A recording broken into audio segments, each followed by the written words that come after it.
Bismillahirrohmanirrohim. Assalamualaikum warahmatullahi wabarakatuh.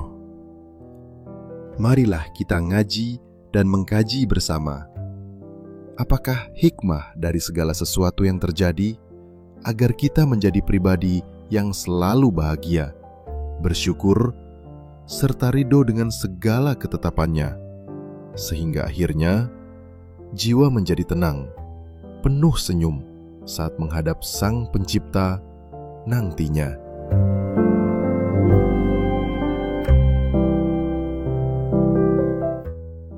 Ada saja yang mempertanyakan, apa sih tujuan hidup ini? Jawaban singkatnya adalah mati. Setiap yang hidup akan mati. Di dalam realitas kehidupan manusia, bagaimana siklus kehidupan dan kematian akan terus berjalan, berkesinambungan, silih berganti, menjalankan kisah kehidupan di dunia ini dengan apiknya, serasa tanpa hambatan. Namun, yang terpenting adalah bagaimana kita melalui prosesnya. Sebesar apakah manfaat kita dalam kehidupan ini? Bagi orang yang sedang bertasawuf, akan selalu merasakan kehadiran Allah dalam setiap hembusan nafasnya, sehingga menjadikannya merasa tenang saat menjalani kehidupan dalam situasi dan kondisi apapun. Dalam menjalani kehidupannya, akan selalu mengambil langkah yang terbaik dan benar menurut aturan dan norma yang ditentukan Allah. Dalam menjalani kehidupan, setiap manusia akan mengalami proses batinnya masing-masing untuk menjadi jiwa yang tenang saat menghadap Tuhannya. Rasa senang dan sakit tentunya mewarnai, dan bagi seorang salik, rasa enak maupun tidak adalah takaran nafsu, dan batinnya akan selalu dalam keadaan bahagia dan bersyukur, karena sakit yang datang akan dirasa sebagai cubitan mesra dari yang dicintai dan diagungkannya. Walau merasa sedang berjalan menuju pengenalan kepada Allah, namun pada hakikatnya adalah bagaimana Allah sedang mengenalkan dirinya kepada makhluk yang ditentukannya. Siapakah mereka? Tentu, orang-orang yang sudah berkomitmen mengakuinya melalui syahadat. Bersyukurlah bagi orang-orang yang sudah ditentukan dalam syahadat, karena akan menjalani kehidupannya dengan kebahagiaan gejolak batin yang tak terhingga dalam perjalanannya. Bagai diajak berjalan ke suatu tempat, ada yang mengikuti sambil menikmati perjalanan, dan ada yang menolak. Namun, dia akan tetap dipaksa dan ditarik walau hingga berdarah-darah. Begitulah kondisi jiwa, ada yang tenang dan ada yang gelisah dalam prosesnya.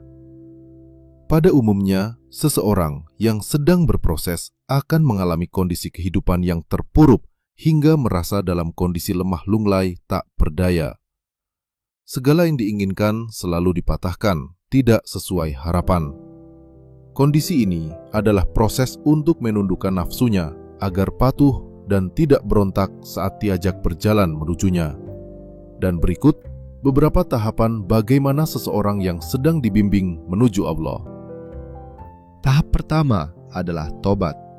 Seseorang akan mulai mengoreksi dan mengenal dirinya, dan memandang hidupnya penuh kelalaian.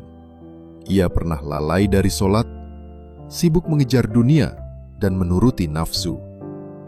Maka, ia yang merasa hina akan mulai duduk bersujud, menangis, memohon ampunan kepada Yang Maha Suci dan Maha Pengampun. Ya Allah, aku kembali kepadamu. Ampunilah segala dosaku. Air mata yang mengalir menjadi penyucian awal, bagaikan seorang bayi yang lahir kembali dengan hati yang tercerahkan. Tahap kedua, mujahadah. Selain menjaga kewajibannya, kemudian ia mulai melatih dirinya dengan menjalankan ibadah-ibadah sunnah, serta mengisi harinya dengan hal manfaat positif lainnya. Di antaranya, bangun di sepertiga malam untuk sholat, berpuasa sunnah, menahan lidah dari ghibah, menahan hati dari iri dengki, hingga bersedekah. Nafsu dalam dirinya akan mulai melawan keras. Di saat kembali terjatuh, ia akan bangkit kembali seiring semakin bertambah keyakinannya kepada Allah. Dalam keseharian, ketika dalam kondisi terhina, dia akan bersabar. Ketika dipuji, ia akan tersadar bahwa pujian hanyalah milik Allah. Dan perlahan, hatinya merasa lebih ringan dan tenang. Tahap ketiga, penyucian jiwa. Pada tahapan ini, seseorang akan menjaga dan selalu terjaga kesadarannya akan kehadiran Allah. Hari demi hari, selalu berzikir dalam tiap hembusan nafasnya. Saat bekerja di ladang, ia menyebut, Allah, Allah. Saat melihat langit, ia berkata dalam hati, inilah ciptaanmu yang agung.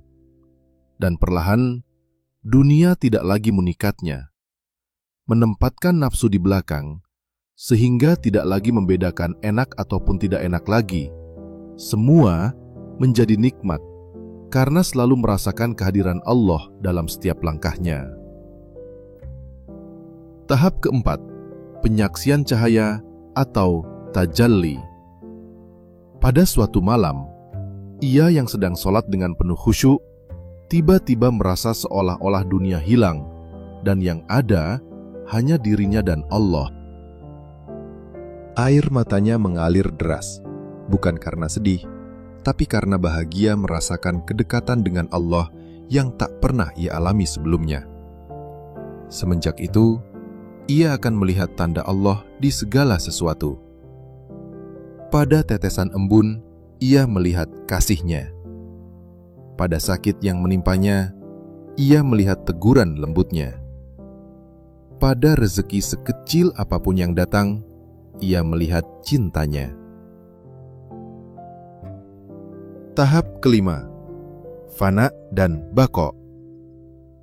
Pada puncaknya, seseorang akan mengalami serasa dalam kondisi fana dalam kehampaan. Semua serasa lenyap termasuk dirinya dan hanya Allah yang ada. Kondisi ini tercapai pada saat menghadap kepada Allah dalam sholat dengan keadaan batin yang sudah tunduk berserah diri, serta kesaksian tiada yang lain selain Allah. Air mata yang mengalir atau senyuman akan terpancar sebagaimana ia mengenal Tuhannya dalam kondisi kebahagiaan batin yang tak terbayangkan indahnya. Yang dirasakan adalah kesadaran Allah lah yang selalu memberi kekuatan dalam setiap lakunya. Dengan selalu tersadar akan kehadiran Allah, dalam realisasinya, seseorang akan selalu tersenyum melihat segala sesuatunya, akan selalu bersyukur dalam amal baiknya, dan selalu beristighfar saat dalam kondisi khilaf, walau hanya dalam batinnya, untuk selalu menjaga kesucian Tuhannya. Setiap orang akan melalui proses spiritual jiwanya masing-masing dalam upaya mengenal Allah sebagai Tuhannya. Ada yang sampai, ada yang tidak. Ada yang prosesnya cepat ataupun lama, hingga serasa berat dan berdarah-darah. Bahkan, ada yang sudah ditentukan dan dijaga Allah semenjak kelahirannya. Saat ini, kita sedang di posisi mana dan dalam kondisi bagaimana? Hanya kita yang tahu dan merasakan. Dari sinilah, dengan ketiadaberdayaan, mari kita saling mendoakan. Semoga kita selalu dalam bimbingannya dan selalu dijaga dalam kondisi batin yang tenang, serta bahagia bersama Allah dalam menjalani proses kehidupan selamanya. Amin, ya Rabbal Alamin.